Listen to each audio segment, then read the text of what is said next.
il va payer sur une année 11 mois de loyer. C'est-à-dire qu'il gagne 1 mois de loyer par l'économie d'énergie consommée dans ces nouveaux logements. Un bâtiment qui produit moins de CO2, c'est une facture allégée pour le locataire et c'est également un atout majeur pour la commune qui l'accueille. Les bilans énergétiques de ces nouveaux logements plaident en leur faveur. La collectivité qui, par exemple, est engagée dans un agenda 21 local, va de plus en plus chercher à mesurer ça. L'émission de CO2 de l'ensemble de ses bâtiments, de l'ensemble des activités sur sa commune.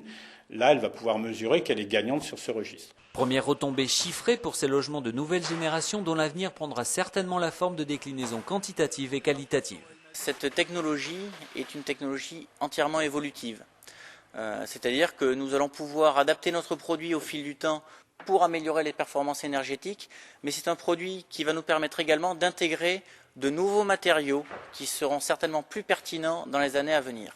Je parle de matériaux composites que nous allons pouvoir intégrer aussi bien dans les façades que dans les planchers.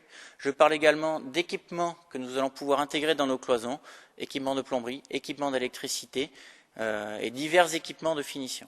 Il faut que l'on puisse franchir une étape supplémentaire en allant vers du semi-collectif au moins, partant du principe que le collectif en bois, ça en reste encore techniquement un peu compliqué, mais on peut franchir l'étape du semi-collectif sans aucune difficulté technique aujourd'hui.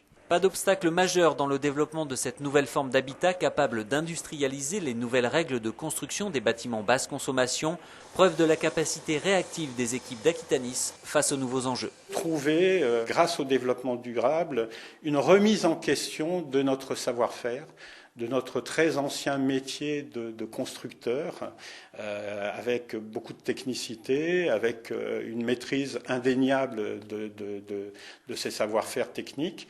Là, c'est l'occasion de les remettre en jeu complètement.